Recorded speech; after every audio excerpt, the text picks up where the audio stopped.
Welcome. Today we're taking you on a truly unsettling journey. We're not just telling stories here. We're stepping into the actual shadows of our own homes. We're going to share some true accounts. And honestly, they're so disturbing, they might just change how you look at the quiet corners of your house.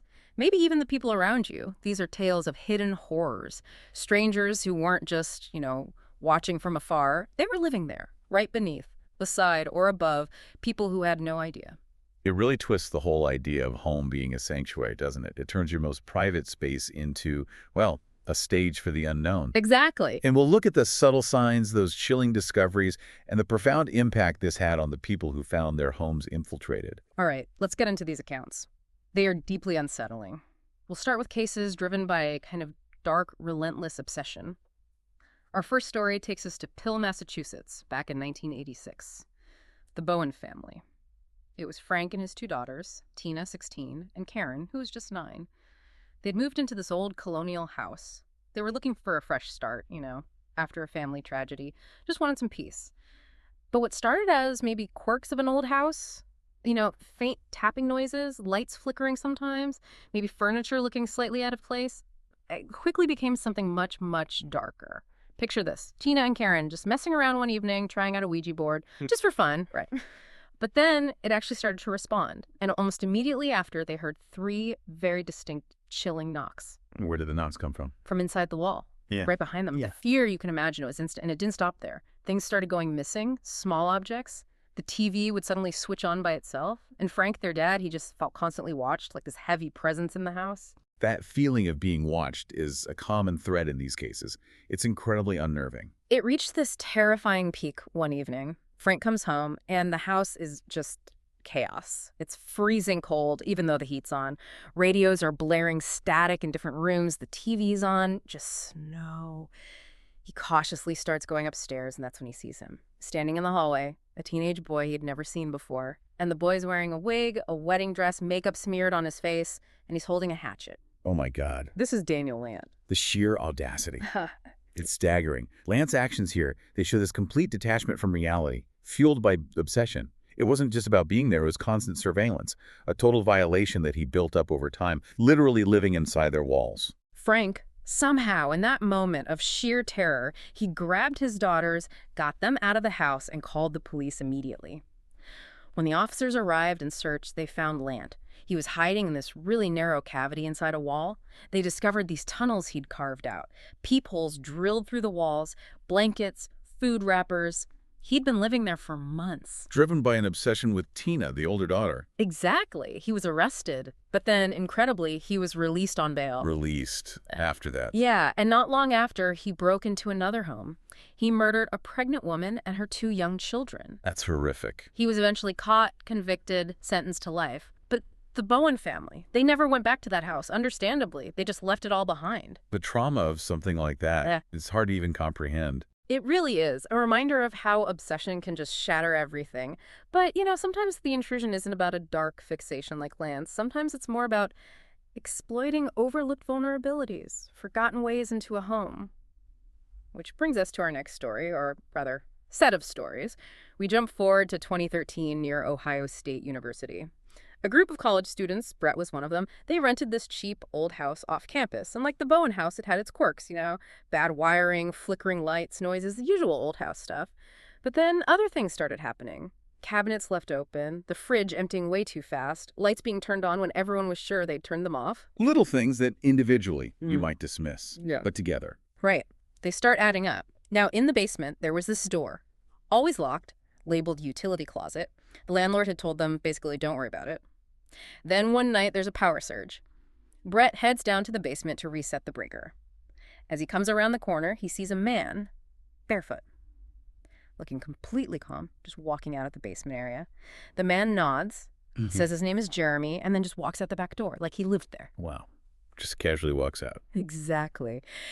Brett and his roommates, they were completely freaked out. They immediately went down and broke open that locked utility closet door. And inside, it wasn't a closet, it was a makeshift room. Mattress on the floor, personal photos tacked up, books, even a guitar. He had been living there. For weeks, undetected. using their food, their bathroom. Turned out he'd gotten a copy of the house key from someone who lived there before, never gave it back, just let himself in when the new students moved in. This is a classic example of frogging, as it's sometimes called. Someone secretly living within an occupied home. It exploits that assumption we all have, that our locked doors mean privacy. But old keys, forgotten access. These are real vulnerabilities. Jeremy just left. No charges filed, apparently. But the students were, understandably, really shaken up. But here's the really unsettling part. Sometime later, another group of students moves into the same house. Oh, no. They'd heard the rumors, the Frogger stories, but they figured it was just, an urban legend, college kids telling stories. But then the same weird stuff starts happening all over again. Missing food, footsteps at night, doors open. You're kidding. Nope. Eventually, one of the new guys goes down to the basement to check things out, and he finds another man living down there. An older guy this time, named Jared. He also had a key. From a previous tenancy, too. Seems likely. Jared was apparently apologetic, but still. The idea that someone was just down there, listening, watching, it left them feeling paranoid, deeply unsettled. They said the house just never felt right after that. It really highlights how insecure tenancy changeovers can be. How many old keys are floating around for properties. It's a chilling thought. Physical security is still so crucial. Absolutely. Now imagine you live alone. You value your privacy, and then these subtle little disturbances start happening. This was the situation for Ashley, a freelance graphic designer. Lived in a small house in Spokane, Washington. Started really small. A spoon in the sink she was sure she'd washed. Shampoo bottle moved just slightly in the shower. Lights flickering once or twice. She brushed it off. Tiredness, maybe? Overactive imagination? Just the house being old? Easy rationalizations to make. Totally. But then the sounds began. Late at night, she'd hear this soft, rhythmic tapping inside the walls, usually after midnight, almost like knuckles tapping on wood. Then later, a scraping sound, distinctly coming from an air vent near her ceiling. One morning, she wakes up, goes downstairs, and her back door is wide open. No sign of forced entry. She called the police. They checked it out, said maybe it was a faulty lock, didn't seem too concerned. But Ashley felt something was really wrong. That night, she's in bed, trying to sleep. The scraping sound starts again, from the vent. But this time, it was followed by footsteps, clear as day, not in her house, but above her, in the crawl space between the ceiling and the roof. Oh, that's terrifying. The sound stopped the second she moved, grabbed her phone. She didn't sleep at all that night. The next morning, she knew she had to look. She got a stepladder, mustered all her courage, and opened the attic panel in the hallway ceiling. Climbed up. It's dark, dusty, insulation everywhere, and then she sees it.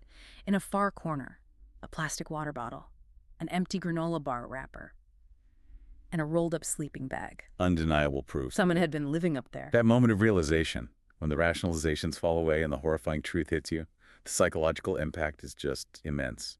Realizing those sounds weren't the house settling, but a person. She scrambled down, ran out of the house, called the police again, refused to go back inside alone. This time, the officers did a proper search, and they found him, hiding inside a wall cavity, right behind her bedroom closet. Behind the closet? How did he get there? He'd built this narrow tunnel, accessed it through a loose panel behind the furnace in the laundry room. Inside this space, he had a little campsite set up. Food bags, clothes, looked like he'd been there maybe a month. And the most chilling part, he'd cut a small peephole through the drywall, hidden behind a vent cover. It gave him a perfect view of her bed. He was watching her sleep. Every night. He was arrested, seemed to be a homeless drifter, no ID. Police suspected he might have even been watching the house before she moved in. Unbelievable. Ashley moved out immediately. That house apparently is still vacant today. It's terrifying how privacy can be so completely violated. Now, let's go back in time again to 1941 Denver, Colorado. This story shows how desperation can lead to truly tragic consequences. Philip Peters, 73 years old, retired railroad auditor, lived alone in his small Victorian house. His wife was in the hospital recovering from something. He knew his house inside out, every creak, every shadow, a man of routine. But he didn't know someone else was learning its secrets too. Theodore Coneys. Coneys was in his early 60s, had known Peters vaguely years ago, but now he was very ill, homeless, desperate. A recipe for disaster, unfortunately. Coneys found the house empty one day, just let himself in. He discovered this tiny crawl space in the attic, barely big enough to fit inside. Then he decided, That's where he would live. For weeks, maybe longer, he only came down when Peters was definitely out, stealing tiny amounts of food, water, newspapers, barely leaving a trace. Peters heard faint sounds sometimes, footsteps maybe, but just thought, it's an old house. Easy to dismiss in a place you feel safe. Until one night, Peters came home early from visiting his wife. He heard movement upstairs, clearly heard it. He went to investigate, climbed the stairs, and Connie's was coming out of the attic hatch. They saw each other. Connie's panicked, grabbed an old iron stove shaker that was nearby. He attacked Peters, beat him to death right there on the landing, then retreated back into the attic. Desperation turned instantly violent the moment his hiding place was discovered, and Peter's isolation, being alone there, made him so vulnerable. The police were baffled. No forced entry. Doors locked from the inside, no valuables taken. They called it the ghost house murder. The case went completely cold for months. And all that time, Connie's was still up there. still living in the attic, feet away from where he'd killed Peters. Eventually, neighbors noticed odd signs of life in the supposedly empty house. Lights flicker, maybe movement. They called the police again. Officers went inside, heard a noise from above, climbed into the attic. And there they found him. In this cramped, filthy, blackened space. Connie's. Emaciated, looked like he'd lost his mind. Living like an animal. For over 5 weeks after the murder, he confessed right away. The newspapers called him the Denver Spider-Man. Sentenced to life. That house. Never lived in again either. A truly grim story. It is. And the violation feels even worse somehow when the intruder isn't a stranger, when someone you knew, someone you trusted. Consider this case from South Carolina, 2012. A woman raising 5 kids on her own, trying to move on after a bad relationship with an ex-boyfriend. This guy had a history of erratic behavior, been in jail a few times.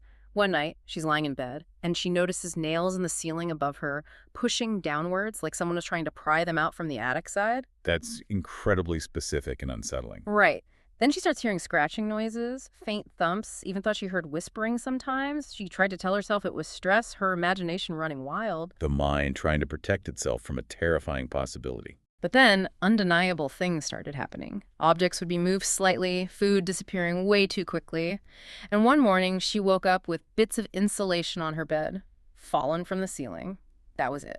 She asked her nephew to go up and check the attic. He goes up there, and he finds him. The ex-boyfriend. Yep, living right up there. He'd made this little space for himself next to the heating unit, a bed made out of old coats, and worst of all, he'd been spying on her. Through a vent. Directly above her bed. Oh, that's just sickening. The betrayal's profound. They even found plastic cups filled with urine and feces. He hadn't left the attic for days at a time. It goes beyond just intrusion. It's psychological torture, especially given their history. The breach of trust makes it so much worse. He admitted he'd been up there for over 2 weeks. Apparently he came down, said sorry, and just walked out before the police got there. He just left. Yeah. The woman was, as you can imagine, traumatized. Said she'd be shaken for life. Knowing he was watching her kids sleep, just feet away, for weeks. I can't even imagine. It's awful, and sometimes there's no connection at all. Just random, terrifying encounters. Like this one in Oklahoma City, February 2020. A homeowner starts noticing little things wrong. Cereal box half empty when he barely touched it. Back door unlocked one morning. Thermostat changed during the night. At first he thinks, am I losing my memory? Then maybe, is it an animal getting in? Or even a prank. Just these small, unsettling things kept happening. Never quite enough to be sure, but enough to make him uneasy. That slow build of unease can be just as bad as a sudden shock sometimes. Exactly. So one day, he decides he has to check the attic, just to rule it out. Maybe a raccoon, birds, whatever. He opens the hatch, pokes his head up with a flashlight, and the beam lands on a mattress, a pile of clothes, and a man fast asleep. Sleeping there. Right there in his attic. An intruder, maybe in his 30s, looked rough, exhausted. The homeowner didn't confront him. He backed away slowly, called 911, and held the guy at gunpoint until the police arrived. Smart move. You never know how someone that desperate might react. And it really makes you wonder, how many small oddities do we just dismiss daily? Things that could point to something deeply disturbing happening right under our noses or above them. Turned out the guy had climbed an outside staircase, found an unused attic door at the back of the house, and just moved in. He'd been living there for nearly a week, sneaking down for food from the pantry, using the bathroom when the homeowner was out, then slipping back into the attic. Complete anonymity. No motive beyond, it seems, desperation for shelter. He had no connection to the homeowner at all. He was arrested. The homeowner wasn't hurt, but he said the experience completely changed how he felt about his house. Couldn't sleep peacefully after that, knowing someone had been that close, undetected. It shatters that fundamental sense of security. It really does. Our final story tonight might be one of the creepiest.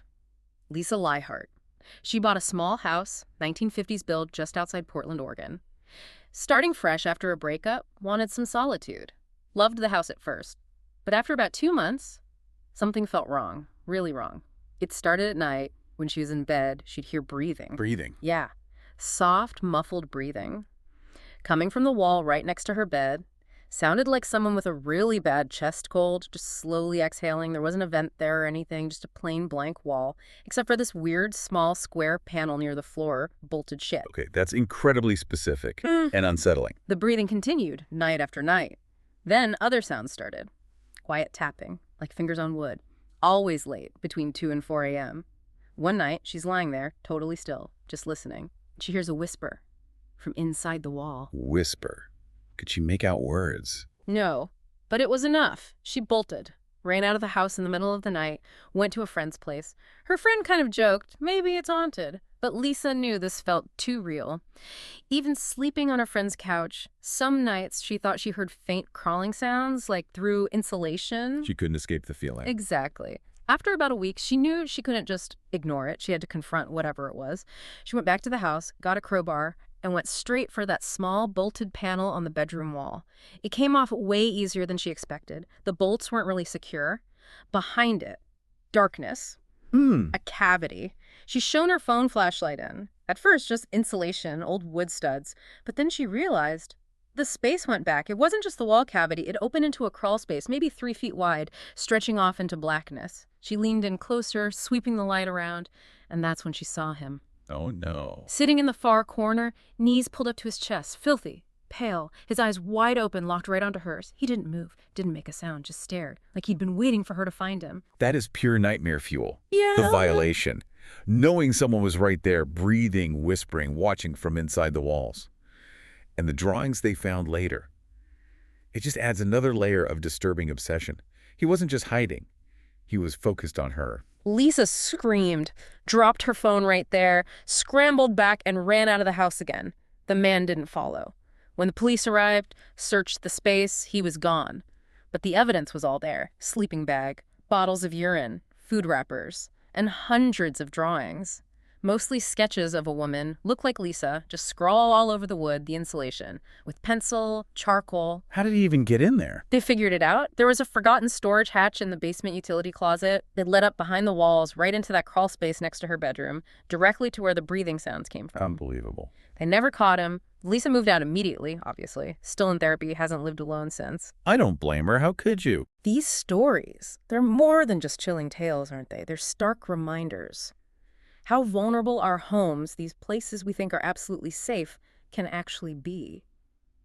Makes you wonder about the unseen spaces, the attics, the crawl spaces, the walls themselves, and the lengths some people will go to hide inside them. It really does. And it's not just about, trusting your instincts, so that's definitely important. It highlights fundamental vulnerabilities. From a practical security view, it makes you think about things we overlook.